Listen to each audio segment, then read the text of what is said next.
what is the Akashic Library? That will be our topic today.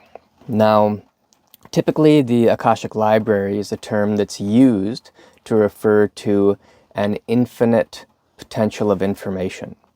So in order to touch this infinite information, the place from which the light of the intuition is stimulated, we go through the Akasha, the timeless and spaceless nature of the infinity space. Once the individual disappears, then we begin to experience a type of light.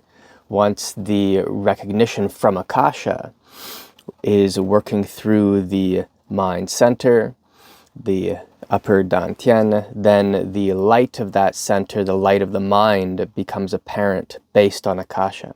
So Akasha plus mind substance equals the light. You're able to recognize that light.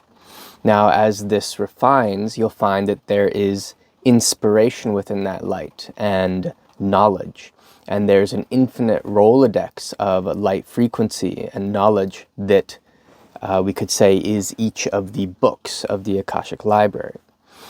Now, from a spiritual development standpoint and spiritual growth, we want to redefine this. The reason we want to redefine this is because if we obsess over the books in that library, the light frequencies and the vibrational scale within that library, we can bypass the most important mechanism and meaning behind the skill of reaching that library. So if we redefine the Akashic Library as the library of Akasha, this opens many doors. This means instead of a library of formed information, of the vibration itself, we are cultivating a library of Akasha, a rolodex of Akashic resonance and comprehension. So in order to enter the Akasha, we have to find equanimity. And equanimity is the cornerstone of the foundations of all spiritual systems. It's a number of different exercises to help us find equanimity. What we are equanimous with is dependent upon the exercise that we are doing. So let's say you are working with breathing exercises, the equanimity, and through that equanimous doorway, we start to open the silence of the Akasha. If the object of meditation is the body, say breathing or movement, then you will find equanimity and eventually silence and Akasha through the breathing, through the body, which can be a certain type of very relieving, relaxing type of experience. So every exercise you work on is cultivating the recognition of a different doorway or a different book to the Akasha.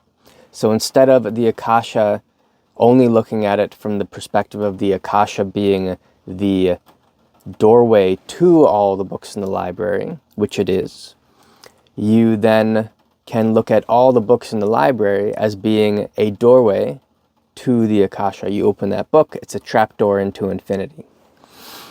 What this does, as I mentioned, is it allows us to cultivate a vast storehouse of Akashic resonance. Every object, every experience, every perception has its own emptiness blueprint, its own particular doorway in relationship to the Akasha. So, from the standpoint of equanimity, you have the equanimity that's developed in different exercises of different systems, and you start working a vibrational scale of training, which then takes you, of course, into more and more refined consciousness. And if you spend enough time equalizing with each layer of that system that you're working with, each exercise in each system, so you spend time working with it, you give it the time, and eventually the time releases. You give it the space to grow and evolve, and eventually the space releases. You become free from the time aspect of that practice. You become free from the space aspect and restrictions of that practice. And through this timelessness, this spacelessness, the Akasha starts to build. The silence underneath the practice starts to build. Now, this isn't limited to practices only. This can be literally anything. Just looking around the table here, you have a mug. And when you look at the mug, there's a whole host of assumptions that are made based off the entirety of your life, and seeing this and giving it meaning. We go, oh, this means mug. Oh, this difference means the water's that high. This mug has weight, that blah, blah, blah, blah. There's imposition after imposition after imposition of meaning onto this. And you don't have to be holding the object for this to happen. When you gaze at a tree, you're walking down the street, you're passing people and cars, and your feet are creating meaning out of the perception with the ground. This is all part of experience and of the vibrational scale. So as we cultivate equanimity and eventually silence and an Akashic reservoir resonance, you're able to walk through the world and perceive the Akasha, the silence, the emptiness underneath phenomena, right? This is a vast part of the experience. So every book that you open in that Akashic library can be an entire system through the form, as that light inspires and differentiates through the elements. You can learn all kinds of systems as that comes into form. And then that can be its very own doorway, if you reverse engineer it through surrender, back into that initial spark of that book, that light of that book. And from there, boom, it flickers back into the Akasha. This is crucial for spiritual unfoldment. Now, course books will have coarser reflections of Akasha, and more refined books will have more refined reflections in the Akasha, equalizing the Akashic experience and the emptiness underneath each frequency you touch and each exercise you do and every experience you have. This is, for many, you could look at it as virtually the entirety of the path. Now, equanimity does not mean apathy. This is a very, very big error that is made. Equanimity is not apathy. Equanimity could be looked at as a harmonic. It is freedom. Freedom from the elements being stuck. Freedom from the elements being stuck by the tyrannical hand or foot, the imprisonment of the identity at every layer that you're working through. So an example of cultivating equanimity, a great training tool, say in the Hermetic framework, is the allocation of the 4 elements into their associated regions of the body. And then from there, opening up or tuning into the emptiness or the harmonic of those elements would be the first step. Once you've done that, that harmonic of the elements in their associated places, balanced in their associated places, frees the mind and the mental and astral body from the imprisonment of those elements being stuck in their habitual locations. Once that harmonic is identified with, surrendered into, then the elements can move. They can ebb, flow, flux, dance, and you get a movement of energy. So you are no longer stagnating. This is a wonderful, wonderful tool.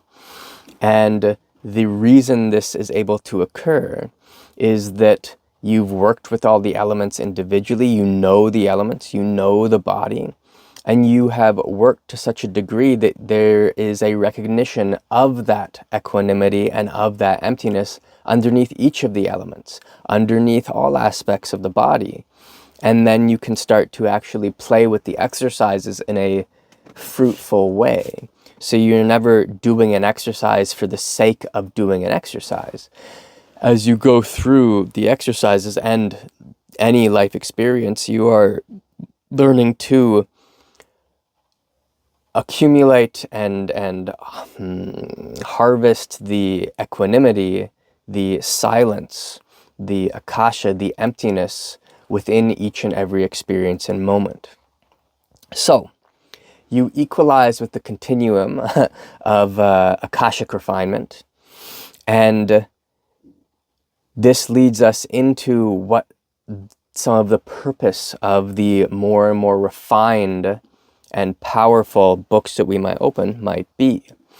So as you're working with spheric endeavors and you're tapping into profound spheres of vibration and energy, the associated equanimity that can be developed and harvested from that exploration increases.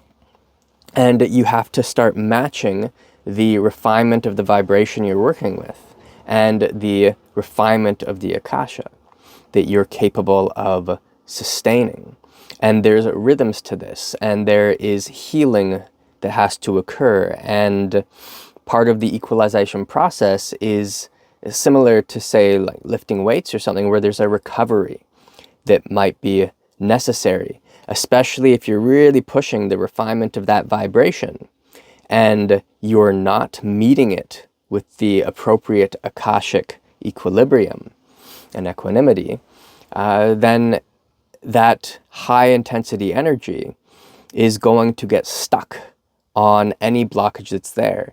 So it serves a purpose because it will literally illuminate the parts of us that are in contrast to that refinement, the parts of us that are not in equilibrium and equanimity and are not capable of surrendering into greater degrees of Akashic silence, Akashic equilibrium, that balance and that emptiness. So the spheric magic you might go through working with, say, the planets, refining that far further into the refinement of the constellations, the inner zodiac, and then of course moving beyond the zodiac, and on it goes, working with Kabbalistic color, sound, shape, etc. This is more and more and more and more refinement on the vibrational end, and the necessary Akashic equalization with that refinement. So when you are exploring this, the results, like why would you do it? Well, it gives you spiritual sovereignty if you have Akashic equilibrium in a whole range of frequencies and a whole range of experience. Because without that Akashic equilibrium, without that emptiness that is underneath all that, then you end up, one, being owned by the skill. So what you're practicing starts to own you, and you start to impose that on the world around you and on yourself. Two, so of course the skill will own you, but also the environment and circumstance will own you, because we've been discussing here as well, it's not only the exercises that are working with frequency and energy and light, it's also all of experience. So if you want experience to own you, then don't work with the Akasha beneath everything. Don't work on becoming one with the underlying empty side, the luminous emptiness underneath experience.